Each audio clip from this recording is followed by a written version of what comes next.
Good evening, everyone. My name is Hannah Lowe, and I'm Project Coordinator and Research Fellow here at Dialogue Society, and I'll be hosting tonight's panel on Women of Faith in the Community. So I want to thank everybody for joining us tonight, and I just hope you all really enjoy the evening and are able to learn something and take something positive away from what you hear tonight. The Dialogue Society is hosting this panel series on Women of Faith, highlighting the experiences, challenges, and contributions of women from different faith backgrounds in varying spheres of society. Following on from our previous panel series on women's empowerment, this series on Women of Faith extends our existing work on gender equality more broadly to focus on a particular, often overlooked group of women. The series has 3 panels, each one focusing on a particular theme, and today's panel discussion of Women of Faith in the Community highlights the engagement of women of faith within their local communities and aims to explore the different approaches, experiences, and challenges women from different faith backgrounds encounter in their involvement and integration into the local community. The diversity within local communities around the UK creates opportunities for meaningful relationships between people from different backgrounds, with thriving social networks crucial in allowing people to feel a sense of belonging and in building community cohesion. Interpersonal dialogue, therefore, is central to community development and is often exemplified through collaborative projects between different faith-based or cultural groups. So what then is the role of women working alongside their own faith groups and others to benefit their wider community? And how are women of faith, particularly those in leadership, perceived by their own faith groups and the wider community? Following on from today's panel, our next discussion on women of faith in public service will be on the 18th of November, and then that will be followed by women of faith in the media on the 9th of December. So we'd be really pleased to see you all there as well. And viewers, please feel free to ask questions in the chat box or in the comments on YouTube, because we'll be having a Q&A at the end, and we'd love to have some of your questions to ask our panelists.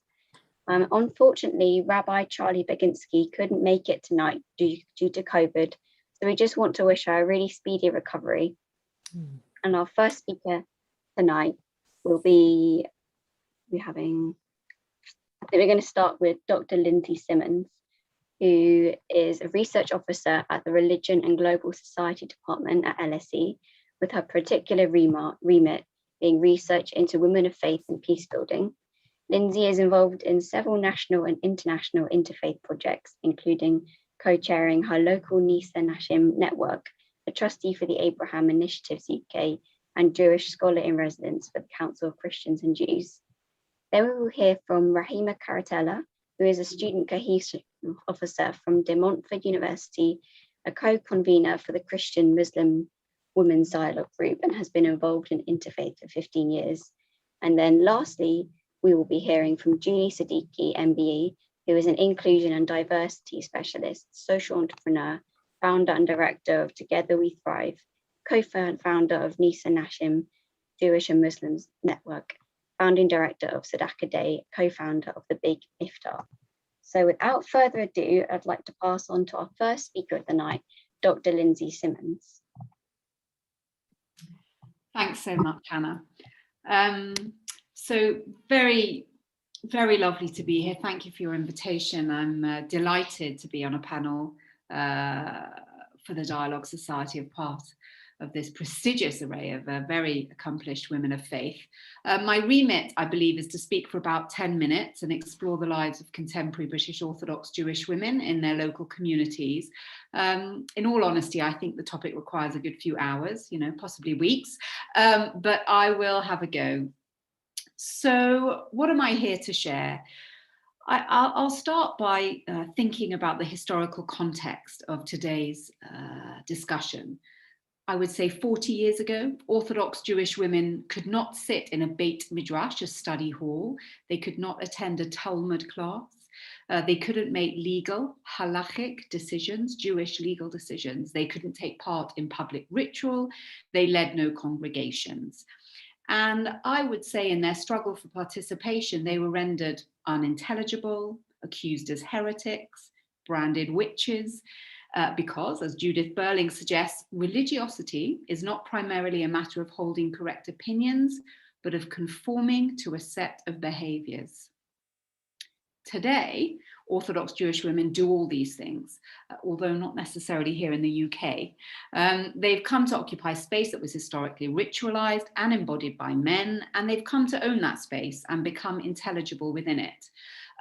Yet this emphasis on behaving correctly, I believe, is a sentiment that persists within the Orthodox Jewish community, as well, one might argue, in other conservative patriarchal religious communities.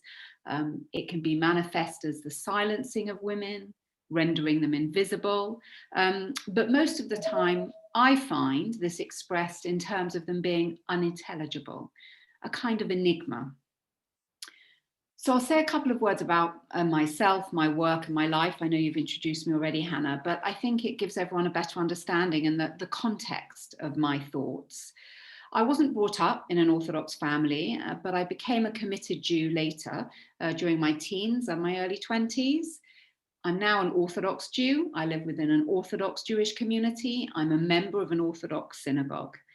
After my undergraduate degree, I was privileged to spend several years in Jerusalem studying religious texts, biblical, legal, philosophical, and both the institutions actually in which I studied are pioneers of Orthodox women's Torah learning, and each now offers courses for women's rabbinic ordination, even if the nomenclature remains a little hazy. We might discuss that a bit later.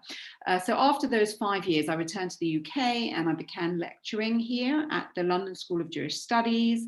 I taught at other local Jewish communities in the UK, and I spoke at national and international conferences on topics including religion and feminism, orthodoxy and gender, and especially focusing on British Orthodox Jewish women's education, their ritual participation, and their opportunities for positions of authority and leadership. I have to say that I was motivated especially by the teaching, but by my students' questions. And because of that, I studied for a master's in gender studies at the LSE's Department of Gender, and I stayed on endlessly for a PhD, which is entitled Generating Piety, Agency in the Lives of British Jewish Orthodox Women. So I finished that a couple of years ago.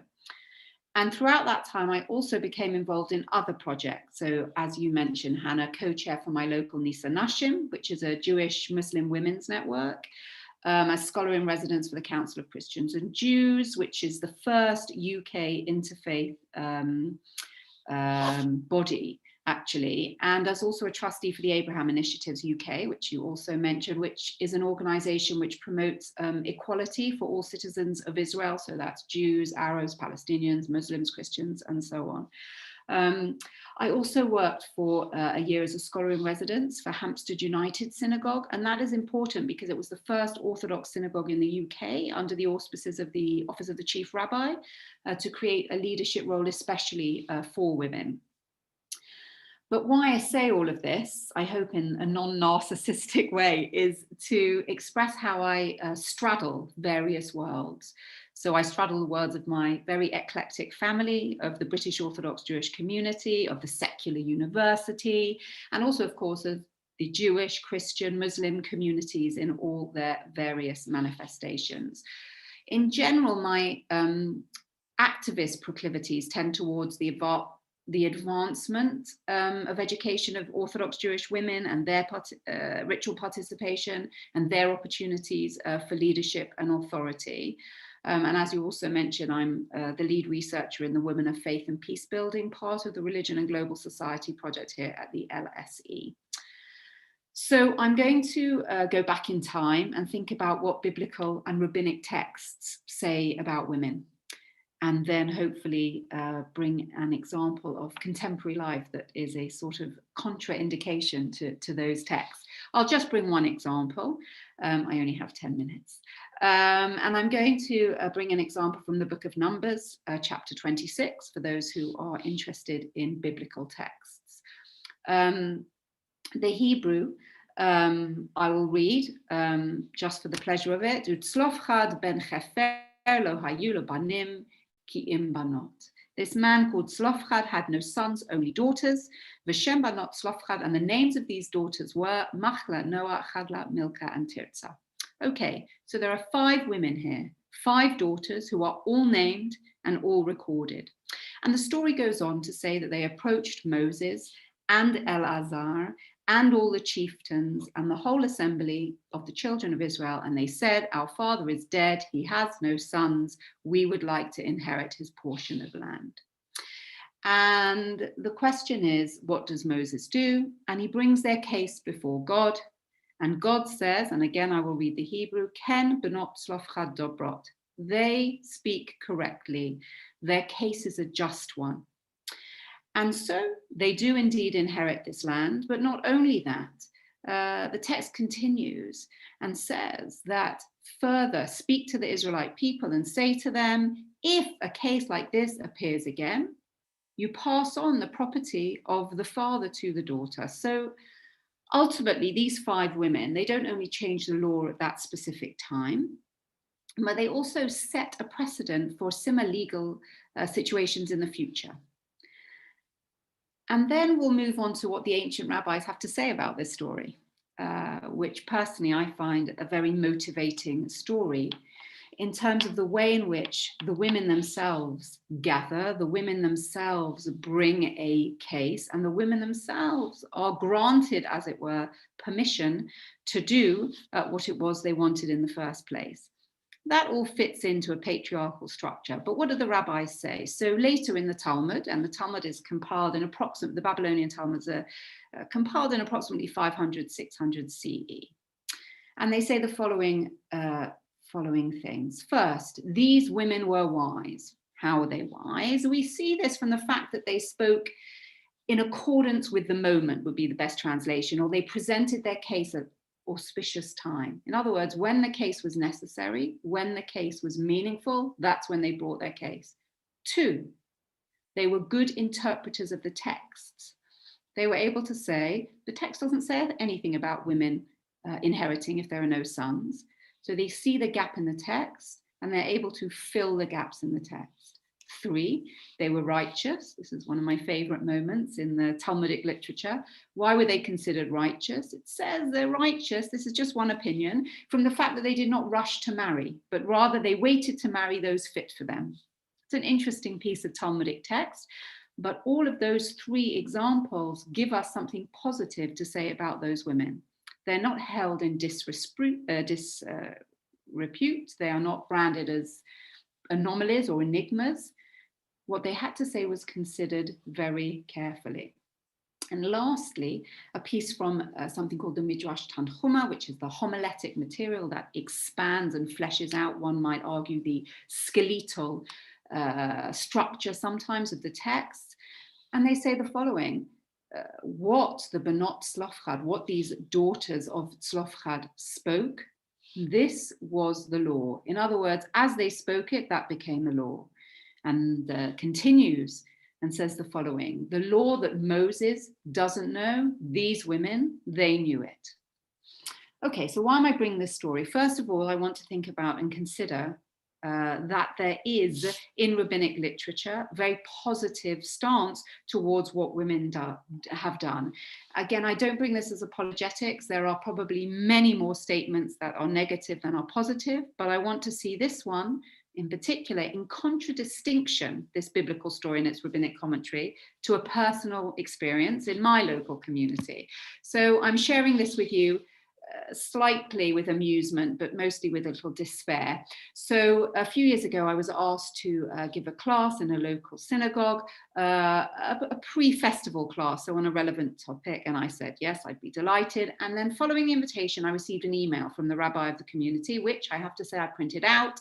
It still hangs on my study wall, and it's included in my PhD material, actually. And it says the following, and I quote, "In principle, it is fine. I would only ask that she doesn't speak in any specific halachic, that is Jewish legal matter, which is, don't forget I'm quoting, beyond her remit.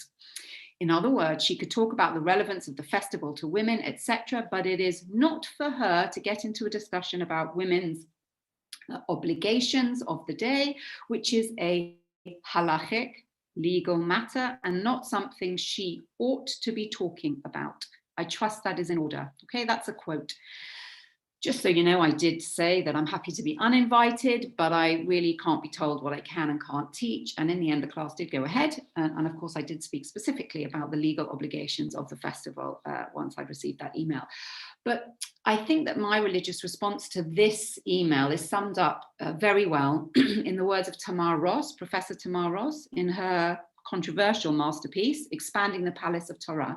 And she says the following: the incapacity, that is to hear women's legal voices, will continue to be the case as long as male authorities unselfconsciously continue the traditional practice of looking out on women, thus perpetuating the exclusion of women's perspectives from the interpretive powers of Judaism.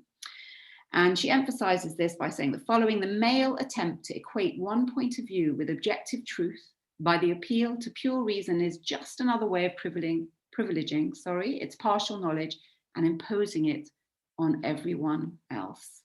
And much has been said about this state of affairs, as I've mentioned earlier. And even as far back as 1978, in a book called Jewish Women and Jewish Law, which is not one of my favorite books, it has to be said, written by a man called Moses Meiselman, also a man not known for his liberal stance, he wrote, "No authority is ever meant to justify the perverse modern day situation in which women are allowed to become sophistically conversant with all other cultures other than their own." Now, again, as I mentioned earlier, this has significantly changed over the last 40 years and specifically over the last 20 years.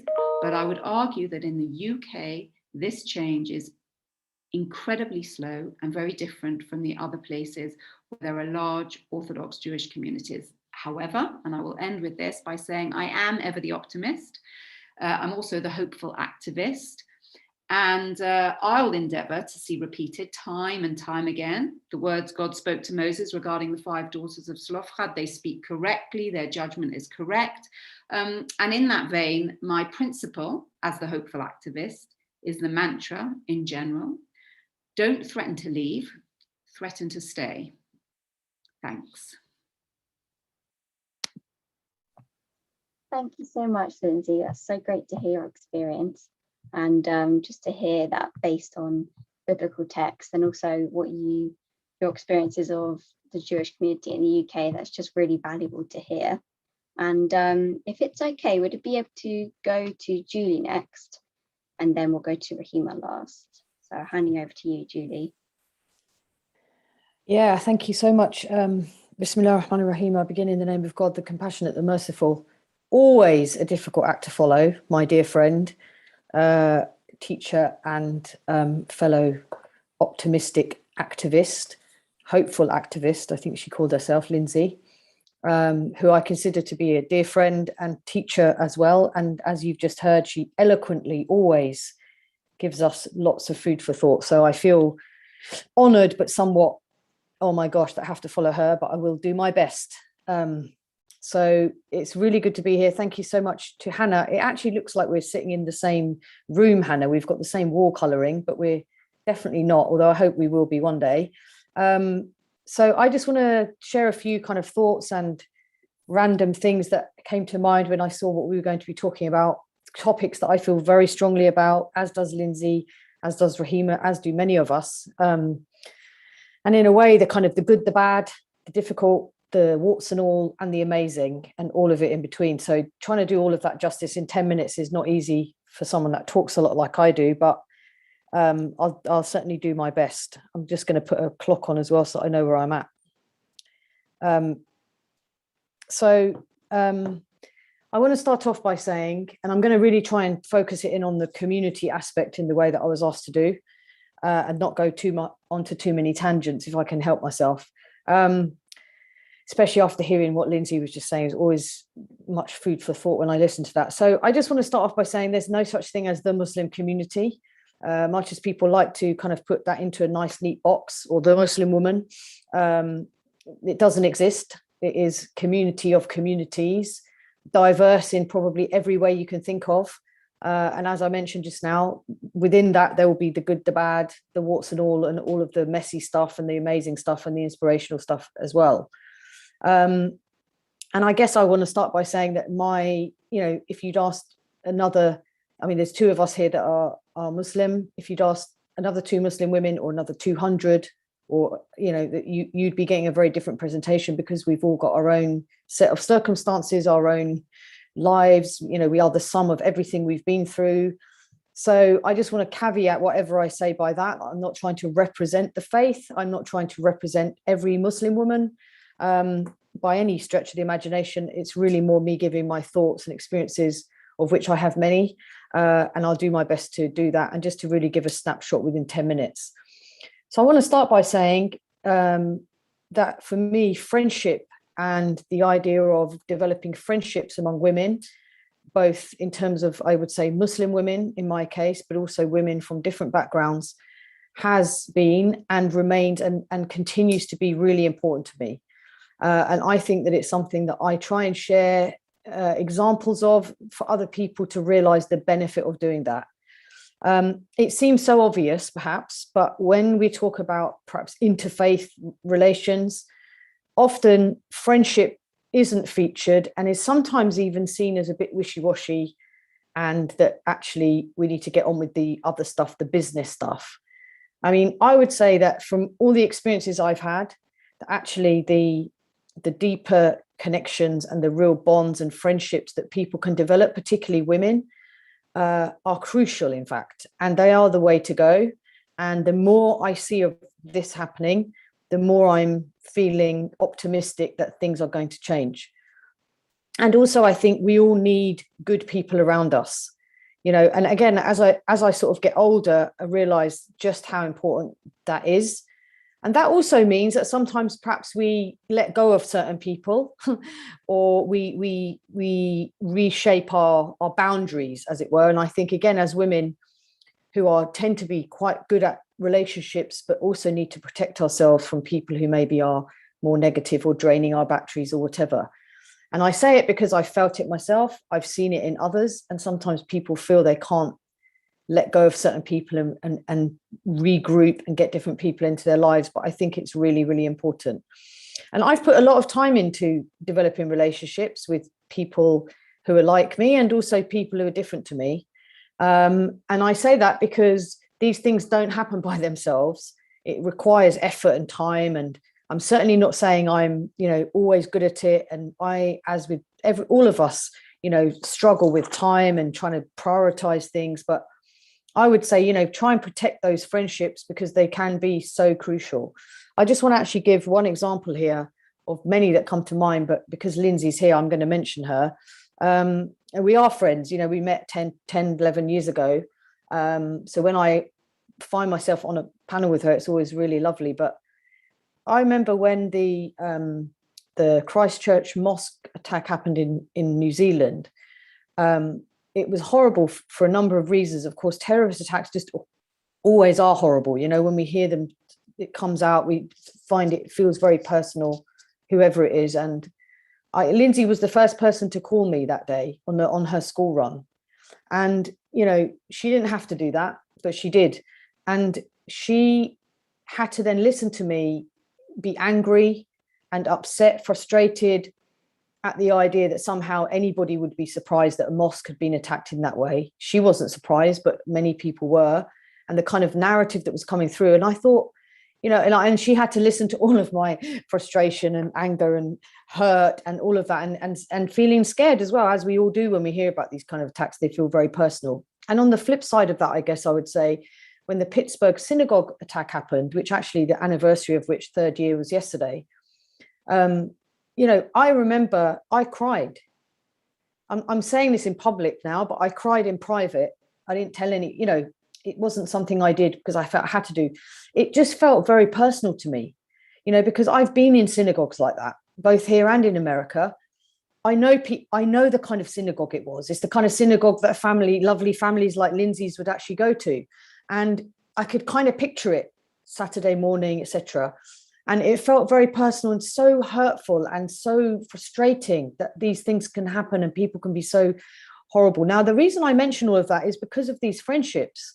You know, these things affect us differently when we put ourselves and can put ourselves in the shoes of others. But of course, we can only do that when we know people, when we've heard the stories, you know. And so I say this in a way as which might seem obvious, but as I say, I know that many people don't see this work always in this way. When we set up Nisa Nashim, myself and Laura Marks, co-founders of Nisa Nashim, and Nisa Nashim means women in Hebrew and Arabic, Jewish Muslim network, the biggest of its kind in Europe, etc., etc. Very proud of it. The reason I'm proud of it is that, you know, at the heart of it is the friendship. And we say to the women, and the women demonstrate it beautifully always, is that create those friendships. For example, don't start talking about Israel at the beginning, because it ain't going to work. It just isn't going to work. So just trust us, develop the friendships and the trust. That doesn't mean that you ignore difficult stuff. It doesn't mean that. It means develop the friendships and the trust first, so that when you need to deal with some of those difficult stuff, Lindsay and I can now speak about anything, pretty much, I would say, without feeling inhibited, because I know I can trust her.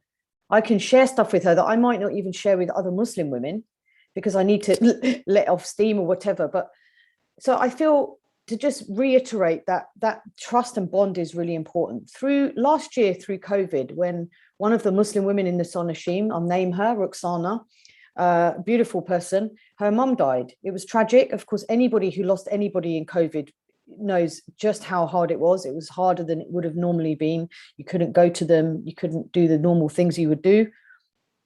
And another beautiful person, Doreen, who's one of the Jewish women, and they are already friends, supported Ruxana in ways that Ruxana said to me, honestly, I don't know how I would have got through it without Doreen. You know, that is what I mean. That stuff, when it really comes to it and you need someone, and she happens to be a Jewish friend, but she's a friend and a person that Ruxana could trust and felt safe with. And Doreen went out of her way, as she always does, very lovely, generous person that she is, and helped her. And those things only happen when these friendships are built. So I just wanted to kind of stress on that point, because I think it's really important. Another aspect that's perhaps a bit different is I wanted to highlight here and take my time to say about is Muslim women, of course, can be very often misjudged. So many stereotypes about Muslim women. As I mentioned earlier, the Muslim woman, you know, the kind of patronizing, they're all oppressed view of Muslim women is unhelpful, is not okay. I can understand to an extent where some of that comes from, but we have to be able to move away from all of those things. And the way to do that will be to listen, to work with people, Muslim women and others, to walk alongside them, to hear their stories, to understand where they're coming from, and not to do the quick, easy thing, which is to put people in a box, because it never works. As I mentioned earlier, we are as diverse as any other group of people, and I think sometimes one of the most misunderstood group of people on the planet. The idea that everybody thinks they have a view of what we should wear, what we shouldn't. And I also mean here, by the way, Muslim men as well, not just society, but, you know, within our own communities. And I want to go on to that bit next, some of the difficult stuff, the intra-community stuff, you could say. You know, it's not straightforward. And when you are a public, I would say when you are a public person, woman from faith communities, you have difficult things that you have to navigate. Lindsay has eloquently alluded to it and is being very diplomatic in the way she's speaking. I know for Jewish women, you know, they have many of the challenges that we also have. When people talk about more in common, when it comes to, say, Abrahamic faiths, quite often people are really talking about prayers or we fast, but in different ways. We have scriptures. And for us as Muslims, we believe in all of these things as well. But what they don't often talk about is the difficult stuff that we also have in common. The patriarchy, the misogyny, how things, you know, the kind of email that that Lindsay read out, which I've heard her talk about before, you know, actually really helps me to realize that, okay, it's not just me, it's not just us. Our community of communities as Muslims is amazing and difficult and frustrating all at the same time. And being able to hear it from other people in other faith groups, you know, I have developed some good connections, and I'm learning from Catholic women, for example, how they are navigating what is really difficult stuff sometimes that they don't agree with, but they're passionately Catholic, wanting to stay. As Lindsay quoted the brilliant Maureen Kendler, may God rest her soul. She actually said, you know, I'm not going anywhere. Don't expect us to leave this community or this place of worship, we're not going anywhere. We are passionate about our faith and who we are as women. And we know, as we've heard, and as we know as Muslim women, all of the precedents and the teaching and the parts of our faith that are there about equality and how women were treated at the time of the Prophet Muhammad, peace be upon him, is all there. So, you know, that's on our side. So when people are trying to silence me or trying to say that I shouldn't talk about the fact that women are not sometimes allowed to pray in a mosque, or when women are not put on boards, or when women are treated in a way that is second class somehow to men, as a Muslim, I am not going to accept that, because I know that my faith does not teach that. Prophet Muhammad, who is for us as ultimate example, did not treat women like that. And when people accuse me of being the radical feminist that trying to change my religion, I just point them back to that stuff and say, forget all of that. Just take me back to that time when I would have been treated properly and made to feel good about myself and made to feel that I was connected with the people around me in the way that he taught people. So I think it's great that we can build allies. I'll finish on this, that we have to have allies among each other. So other Muslim women, in my case, people like Raheema. In fact, it's great to see her here as well. Lovely friend and person that I have a lot of respect for. You know, people like her and others around me is what actually keeps me going, frankly. And then the people like Lindsay and my Catholic women friends and other friends from faith backgrounds, in particular, women, who make me realize that we're all in this together, that old quote that I love, and that we can help each other and support each other as allies, you know, really active allies. You know, I've just turned 50 and I'm on a roll. My husband, you know, really can't quite believe that I'm talking even more than I did before. And I feel even more passionate and optimistic and hopeful, as Lindsay said, than I did before. Why? Because I think that the rise of women, for me, in my case, Muslim women, gathering together to say, that's it. We're not going to just take the status quo, whether it be from society itself or from our own Muslim communities. We're going to push back. We're going to come back at you with the teachings of our faith, which are on our side. And we believe God is on our side. And you can't really ask for more than that. So thank you so much for listening. And I look forward to now hearing from my dear friend Raheema as well. Thank you so much, Judy. That was just really great to hear your perspective on that, especially talking about friendship and just that real value of active allies and from different faith backgrounds. I just thought that was really brilliant. So thank you. And so now I'm just going to pass over to our last speaker, Raheema. So it's over to you. Assalamu alaikum. Thank you for having me present today. Thank you to Dr. Lindsey Simmons and Juni Siddiqui. Again, they've both shared such wonderful insights of how women have their own space, have created their own spaces in a lot of instances, but have also fought for social justice and have built on friendships within the community. And just to share my own experiences, a lot of my experiences has been working with young people and with women. So I'm currently at Montfort University as a youth engagement support worker. I work with students on an open faith project. We want to kind of shape and inspire faith communities, students of different faiths, to kind of demonstrate their faith as an act for public good. I feel like this whole element of open faith is really around civic engagement. I'm working with our chaplaincy team, and we just want to kind of have students feel like they have a sense of belonging within the university. We're using lots of different opportunities.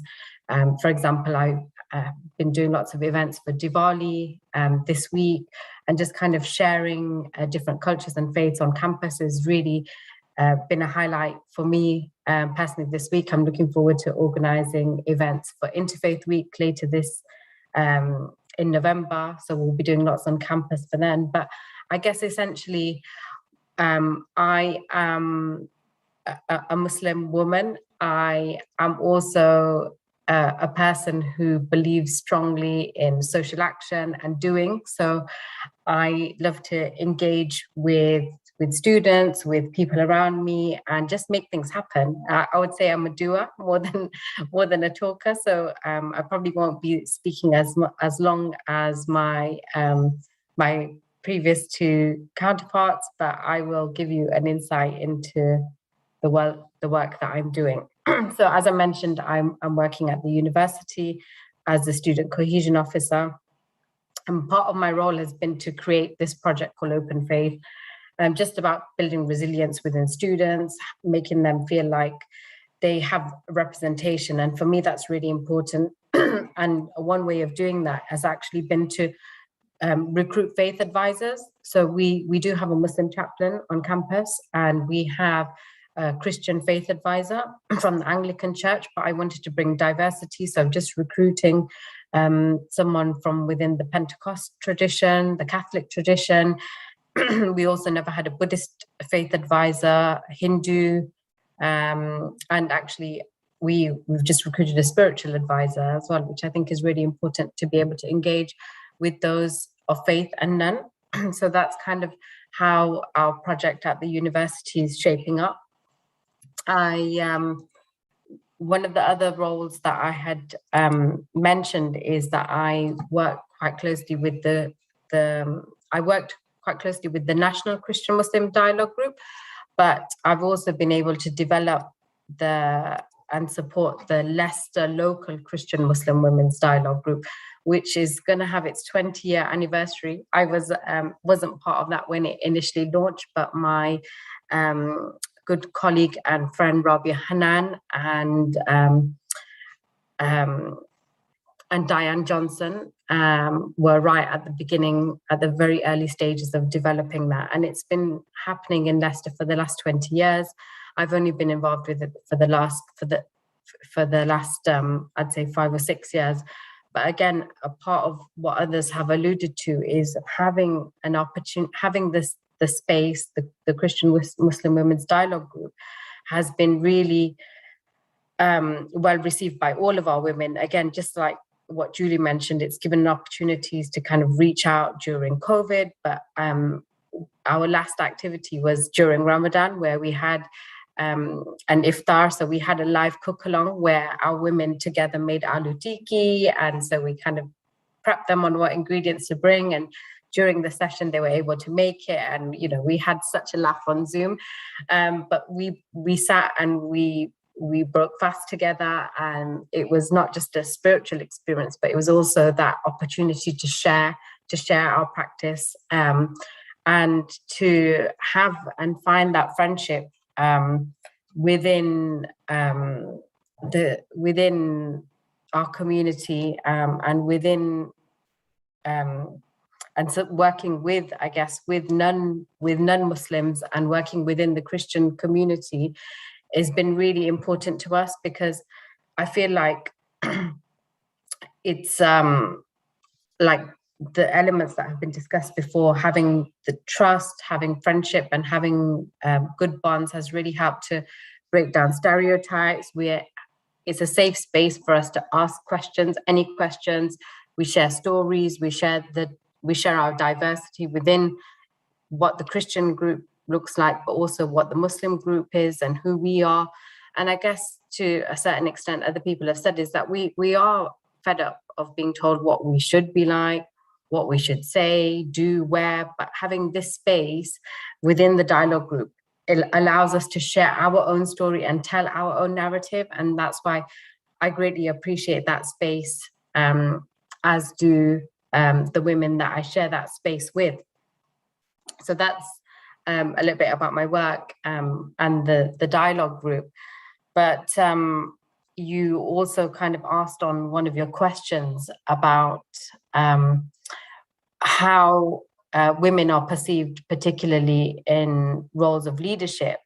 Now, I've mentioned that in my, I feel generally I'm a doer, but I feel like a lot of women, we've always been doers in my experience. working with young people and women, it's us who are the first people to take on the batons. We're the first to take part in that, in like social change or social action events. We love to celebrate and lift others up in that process. And when I started out 15 years ago, it was actually the Church of England who offered me my first job. So once I graduated from my degree, I got my first role was with the Presence and Engagement Centre in Leicester, and I ran an interfaith youth group. And it was it was our action and our sense of justice to motivate us to go out in the community and to be leaders. And then leaders were something else that I didn't quite kind of grappled with, because it was a non-Muslim organization who gave me my seat at the table. It was them who said, Raheema, you can be our youth leader, run our youth group. So the concept of being a leader in the Muslim community is one that I wasn't reconciled with at the beginning. And initially, I just didn't fit in with the stereotype that I had myself of a typical image of a Muslim leader, a learned imam, ordinarily a male with a topi and beard and a throbe. And I was like, what am I doing in these rooms amongst other leaders or clerics? And it's just me, like, am I supposed to be here? Did I feel like I fitted in at that time? There were some awkward moments in rooms where I was kind of almost, I felt like maybe I didn't fit in, but actually I soon realized that I had every right to that space. And even though I might not have had I guess for some you would have like Islamic teachings, or you'd go on certain courses like an imam. You do also have an alima who's had a religious teaching, and I didn't have that. But what I did have was on the ground experience of working and listening to my community, hearing what they're saying, working on the everyday. And for me, it was just about putting forward those experiences of the day-to-day. And I did that. And I guess it was just having the space and the opportunity of what leadership looked like. And yeah, I guess within the community, and what you've heard from other panelists is sometimes when you challenge the status quo and speak up about issues which are hush-hush, for example, women in mosques, and certainly if you bring these out publicly, you could be labeled as a troublemaker, you're creating issues internally, and in the worst case scenarios, you may be seen as a sellout, and all that just for being a woman of faith with a passion for justice. And that's really hard. I think it's really hard not only just finding a space as a young leader and speaking out, but then when you do speak out and you have certain concerns about your own community, you're then branded as something that actually you're not. So it is really tough. We've all probably spoken about experiences where, we have felt a slight burnout, but I feel like we have to keep going, and we have to keep persevering and finding and continuing to speak out, I guess. And what have I learned in my time? So what I've learned during my time of working within the community, as I've said, is I have had to make my own space, whether that's like nudging people out of the way if need be. But it's because I want to have my voice. And,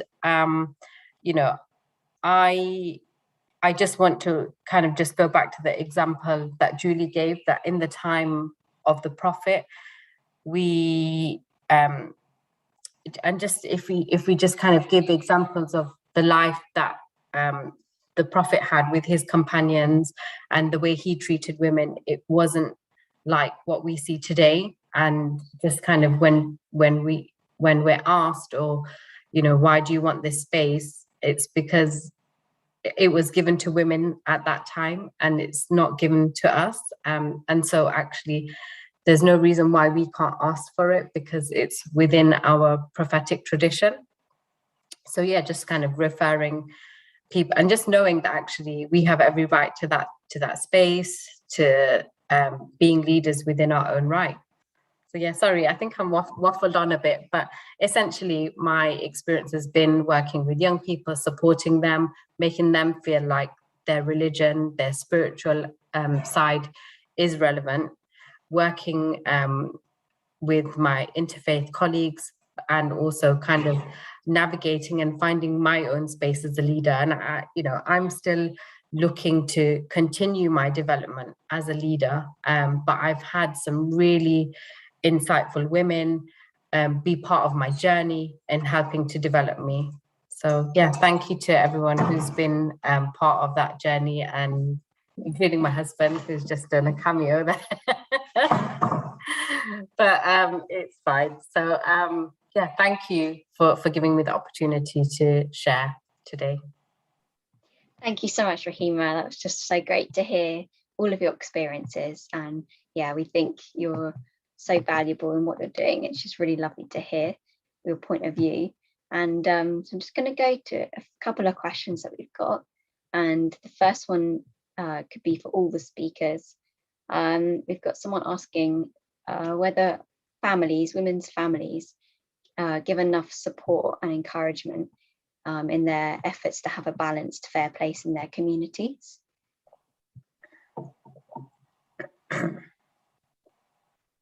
I mean, I'm happy to answer. I would say that great word "some." So some families do, and some families don't.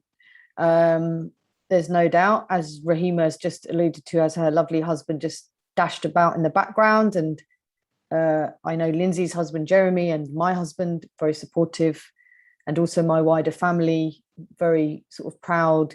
Half the time don't know where I am and what I'm doing, but kind of proud anyway. My family, of course, a lot of my family are not Muslim, so it's for me it's extra special that they're supportive and have always been on my journey. And even now, when I'm doing all of whatever I'm doing, they half the time have no idea what it all is, but love it anyway because they support me. So I'm very grateful for that. The flip side, of course, of that for many Muslim women, and I guess other women, is they don't always have the support, and sometimes it can be the opposite of that, which is that they're made to feel that somehow they shouldn't be doing things, and that can be very difficult. And I always just say to people that just try and find what it is that you're able to do. Yes, you have to, of course, keep people on side where you can. But that doesn't mean that if you don't have supportive family, you shouldn't be doing things.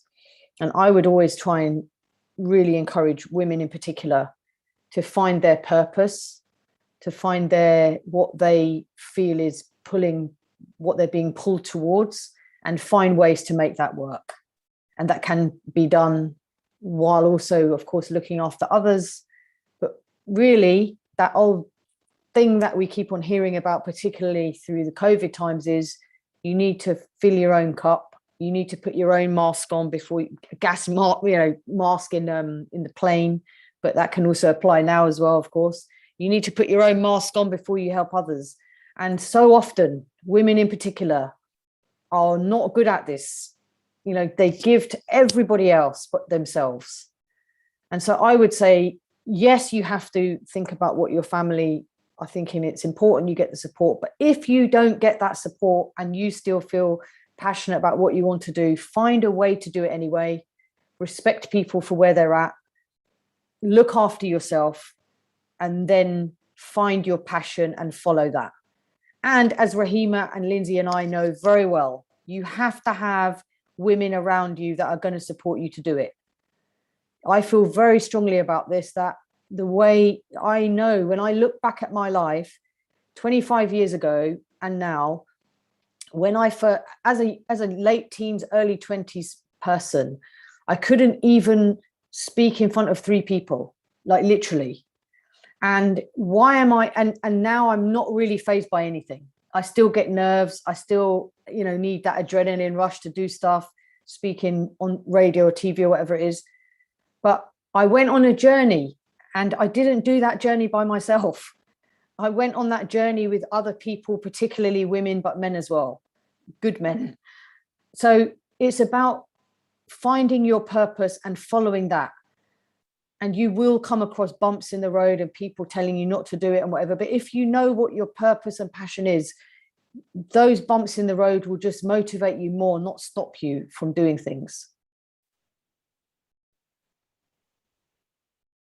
Can I jump in? Is that okay, Hannah? So I was thinking about this family thing. I mean, two things to add. One is, just as Julia said, your family are extremely important, but I also come from quite an eclectic family who all have different beliefs and live their lives in different ways. But again, I've been very supported most of the time.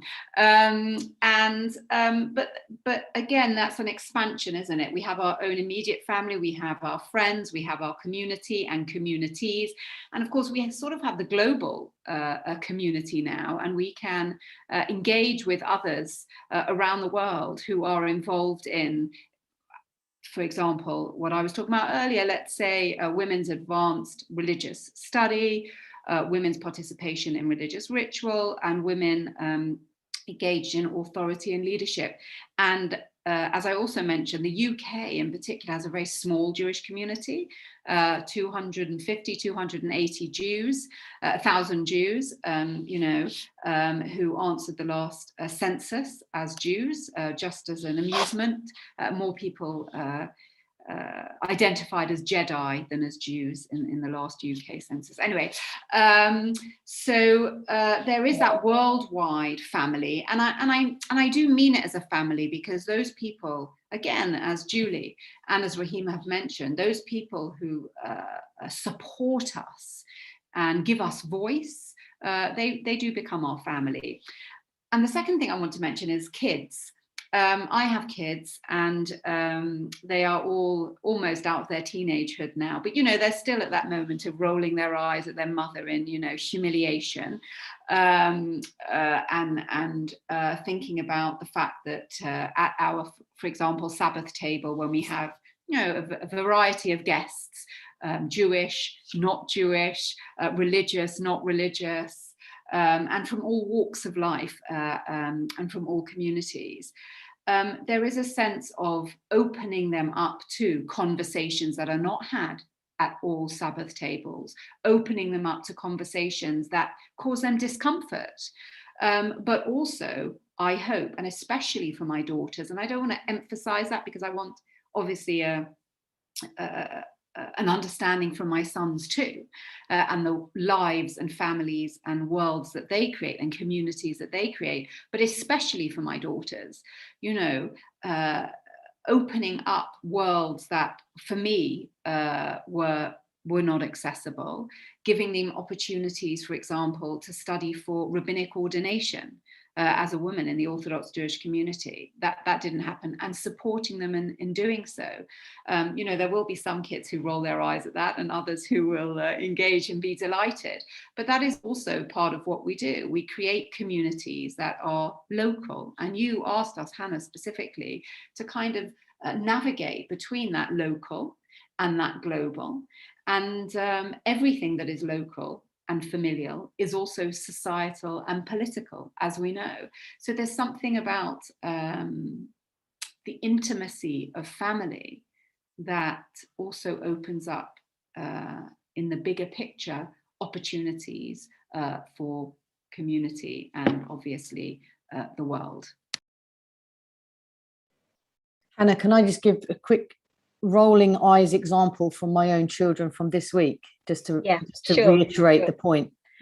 So I do Thought for the Day on Radio 4, and it's a great honor to do it, and millions of people listen and all of that, and it's a great opportunity to try and give out one thought in 2.5 minutes, and it's not easy, but it's a great discipline, and it's a great honor to do it as a Muslim, as a woman, and I did it this week.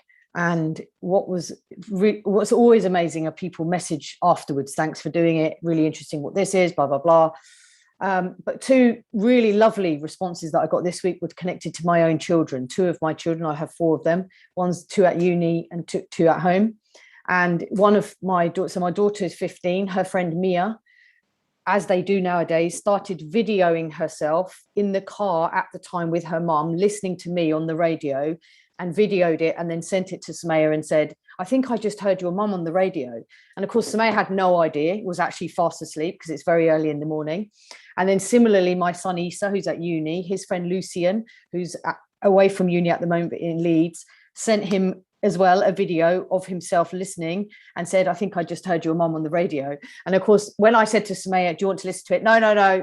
And, you know, kind of like, no, I don't want to hear it, but I just wanted to show you this. So that's a good example of my own children not interested at all that I'm on Thought for the Day, 2 of their friends interested, and I couldn't persuade my kids to even listen to it. So, you know, there you have it. That's a very real example from this week of exactly what Lindsay just mentioned.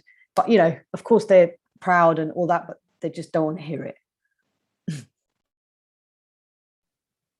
Thank you so much. And Raheema, if you have any comment, you can say anything, but if not, I might just go to one last question really quickly that someone's just asked before we finish. And that's, why do you think that some people act differently towards women than what the Prophet did? And also that would apply to other religions too, the way that women are talked about in the texts, why people nowadays treat women differently. So I'll just jump in here and say, we are all located, our knowledge is located, we inhabit the world, you know, that we were brought up in. There is a sense that there is culture and there is religion, and you cannot disentangle them. A Jew from Poland, you know, 200 years ago, and a Jew living in Morocco 200 years ago may both have looked to the same texts and read similar books and kept, you know, the laws of Sabbath, the laws of keeping kosher, certain foods, the festivals. But sometimes their lives look pretty different. And I would argue also that men, women, and children were educated differently, practiced different, had different customs that they practiced. And you always have to remember that religion is culturally contextualized. And I think that women all over the world, religious, non-religious, live in the environments, the communities, the political situations of the day, you know, historically, geographically. And that's true of religion too. And I think you can't, again, I use the word disentangle, sorry, twice in one sentence, but you cannot disentangle those cultural norms. And you also can't always kind of distinguish what is, as it were, religiously motivated or religiously entrenched, and what is socially, culturally, politically entrenched. And religion is always lived through whatever context it is in. And I always argue that, you know, as I mentioned the Talmud earlier, we have the written law, which we call the Torah, the Tanakh, the written law, the Bible, and then we have oral law, which was ultimately written down, and that is as a compendium in the Talmud, which again was compiled 500, 600 CE.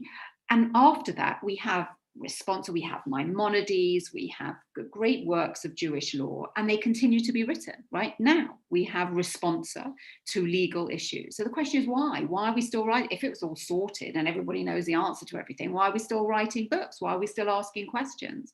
And of course, that is, in my opinion, and I'm only relating to Judaism here, I don't want to speak for any other religions, is because Judaism is always contemporary, and that is the point.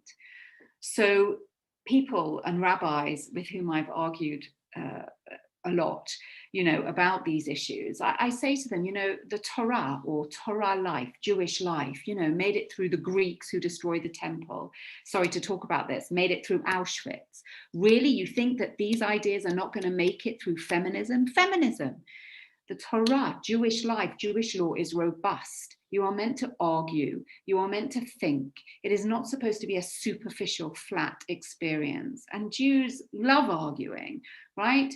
They have to ask questions. And the rabbis and those in leadership positions are there to enable and explore and examine what we do, why we do it, and ensure that it is a contemporary way of life. Raheema, do you want to talk to the question about the Prophet?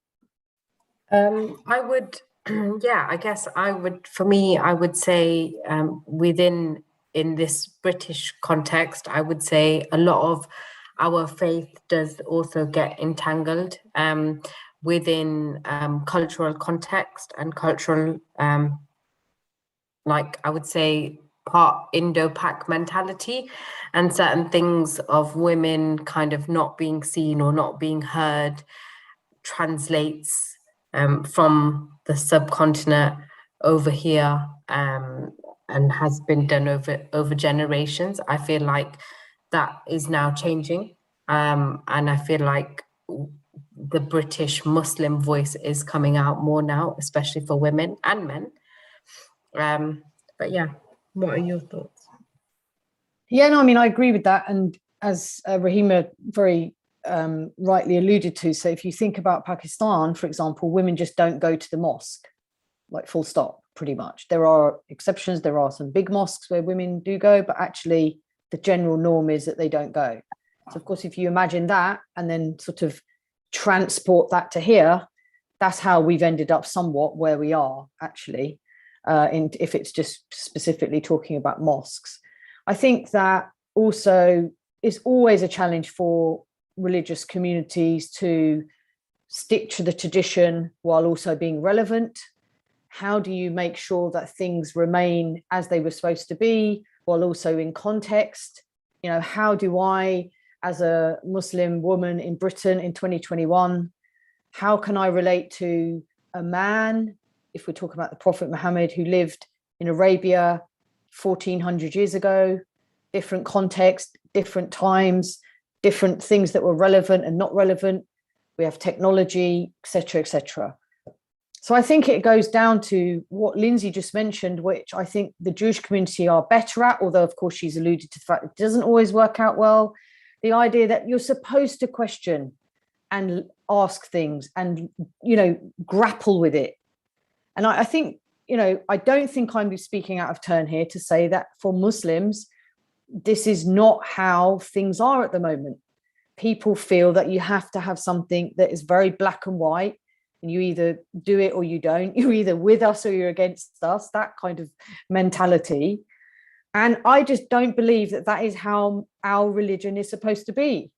Yes, of course, there are things that we have as a framework. Yes, of course, there are things that are allowed and not allowed and recommended. We have the Sunnah, which is the practice of the Prophet. We're very lucky to have so much detail about his life, how he did things, what he ate, what he wore.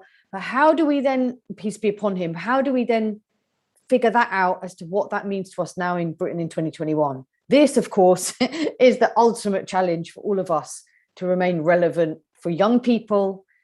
And I think that as Muslims, you know, we have seen golden periods of history.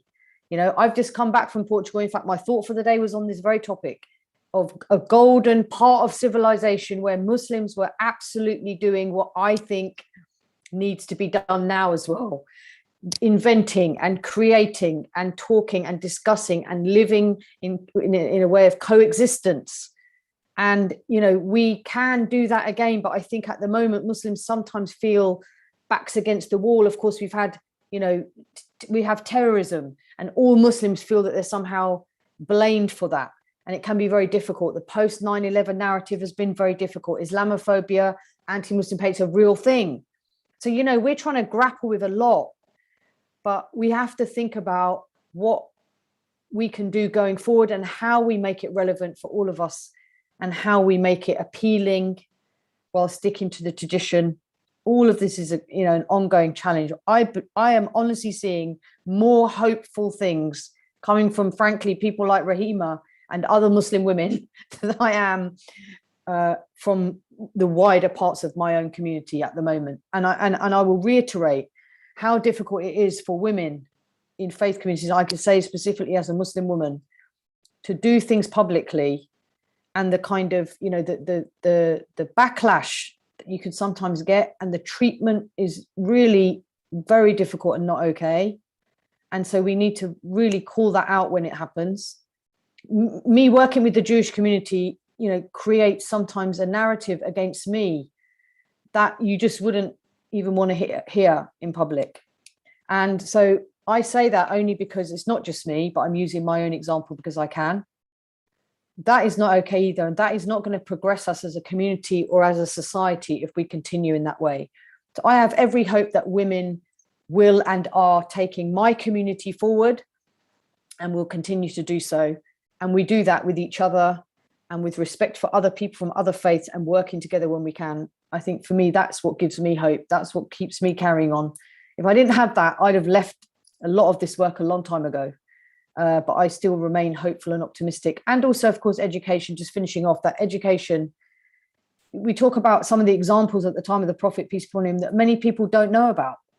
So if I was to tell a story, or Raheema was to tell a story to a group of Muslim women about how women were at that time, and also after his death as well, the way women taught in various places, you know, there's stories of women, a woman standing, leaning on the tomb of the Prophet in the mosque in Medina, teaching people.